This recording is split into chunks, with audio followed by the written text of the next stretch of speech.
Hello Aquarius, welcome back to my channel. Thank you guys for your patience. It's been a minute since my last Aquarius reading. You guys are always so supportive, probably my most watched lately in the last few months. So thank you Aquariuses for being with me on this journey. All right, so if you're new to my channel, welcome.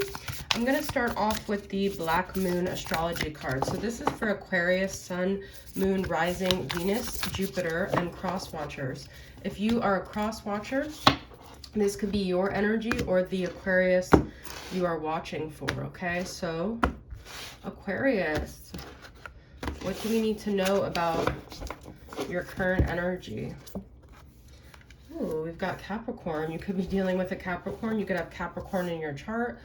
We have I use. So this could be multiple meanings. This could be someone who's kind of using you or you feel used. It could also be using what you have, utilizing whatever resources you have to succeed, okay? So to kind of look at things as like, instead of like a curse, if something's going on in your life that you don't really like, just using it as an opportunity for growth, an opportunity for information, making use of making lemonade out of lemons, right? Okay, so we're going to move on to tarot. This is the Tarot of Dreams. What else do we need to know about Aquarius, Sun, Moon, Rising, Venus, Jupiter, and cross watchers? This is Aquarius energy. Could also be Gemini or Libra. King of Swords reverse could sometimes be really harsh energy. You may be dealing with someone who says kind of really rude things. They're kind of ignorant towards you. Could be a Capricorn, could be an air sign. Doesn't have to be.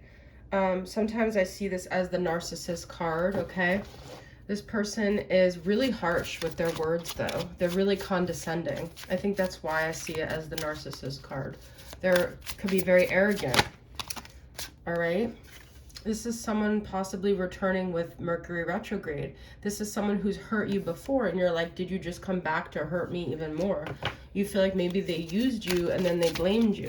So a lot of toxic kind of energy here. And then we have the Aquarius, the star reverse. If I get all reversals, guys, I'm going to start taking them upright after this one, okay? But this is the Aquarius card, and this is kind of feeling hopeless, kind of feeling down.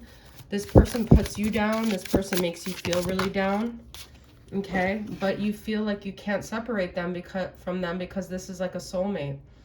This is like a kindred spirit, which interesting about this Six of Cups is kind of like someone's older here. This could be someone you grew up with. This could be someone you have a lot of history with. Could be a Scorpio. Doesn't have to be. You feel this sentimental feeling. I also feel you feel responsible for changing them or saving them or being there for them to show them that they're lovable even when they act really rude to you. Everything's reversed so far. Two of Pentacles reversed. I feel like you are going to make a decision here.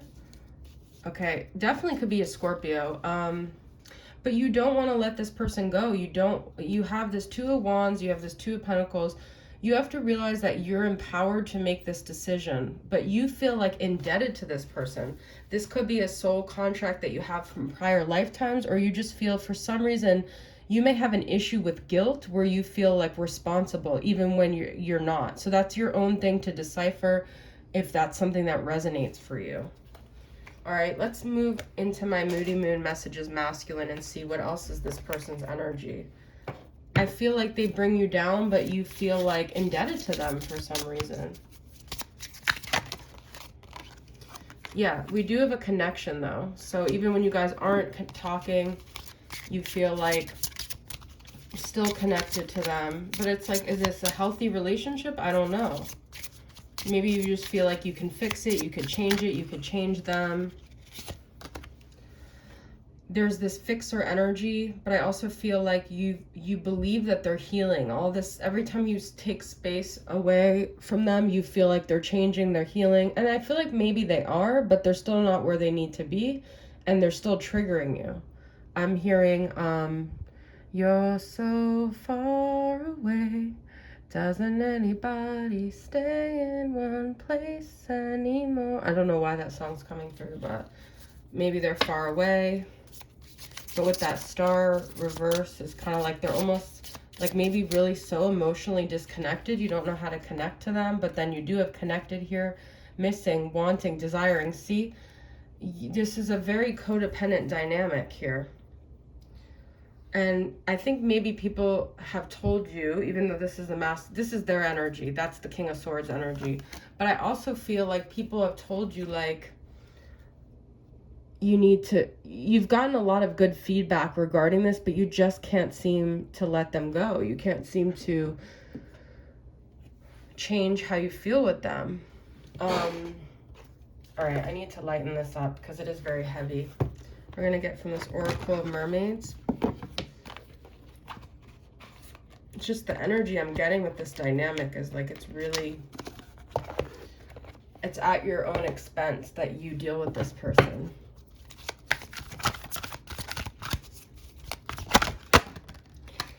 Yearning, look at this. Wanting, desiring, missing, and yearning. Longing for someone, undesired, separation, pining. Okay, so let's just kind of switch gears, say that other energy wasn't resonating with you. I definitely feel like you and this person have a lot of like roadblocks in between you guys, and you're just like, when you're apart, you're always both yearning for each other. You're always both wanting to be connected. There's something that's kind of healing and soothing when you're together. Vulnerability. Open your heart, allow yourself to be tender. I feel this is what needs to happen, is this person needs to actually be honest about what they feel, perhaps even admit something. I feel like you guys need to stop beating around the bush and just be open and honest about what you've been like emotionally going through with each other, okay? I'm going to use my Twin Flame Poetic Confessions. I'm feeling I need to use this deck I created. I haven't used it in a minute. All right, so what does this person want to say to you from their higher self, Aquarius? This is like my first oracle deck I created. I wanted to make it music, confessions, and lyrics, but at that time I just didn't feel safe using lyrics without copyright stuff. Oh, jealousy. Tell me if you think you'd be all right. There was jealousy that got in the way here, okay? I look at their picture. I know they're with you. This jealousy breaks me. It shatters my heart in two. So that is what, there's insecurity and jealousy that maybe leads this person to lash out, okay? Self-worth issues. I kind of was intuitively feeling that. That's why I was being drawn to this deck. I'm still finding myself. I still have a long way to go. I don't know how to love myself. This vulnerability I cannot show. Someone doesn't want... Okay, so what I feel, guys, this is a very intricate storyline. I feel like someone felt very jealous and insecure a lot of this relationship. And then they started doing things to hurt the other person, like in a narcissistic way. And that person, perhaps you're the one doing it, who knows?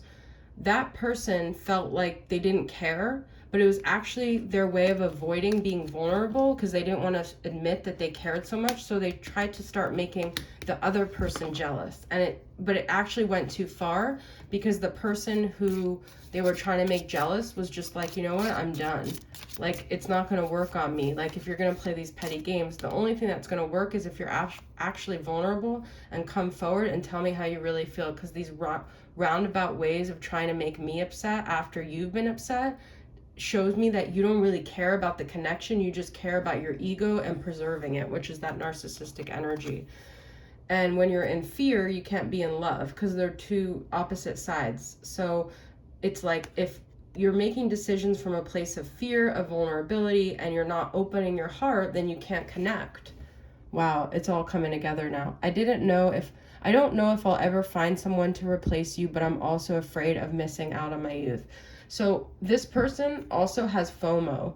They have a fear of committing because they always think the grass is greener. They always think there's something they're going to be missing out on. And it comes back down to their self-worth issues because they don't feel enough. They feel like there's always something lacking in them. There's always something they need to be chasing. There's always an insecurity that they need to be soothing or running away from. So what I really feel, guys, is that this vulnerability is not just about them being vulnerable with you, it's them being vulnerable with themselves, which I feel this person is scared shitless on. I almost feel like they have addiction issues. So if I pull that card, then that's what happens, but we'll see. Nostalgia. take me back to that very first night. This time, I promise I'll do everything right. So there's regret and nostalgia here. And you guys had a very memorable time when you first met, and they feel like they messed everything up. They dream about your initial times together. It's almost like before their own issues got in the way. They missed that. All right, Aquarius, I love you guys. Thank you for tuning in. I will see you guys next time. Bye.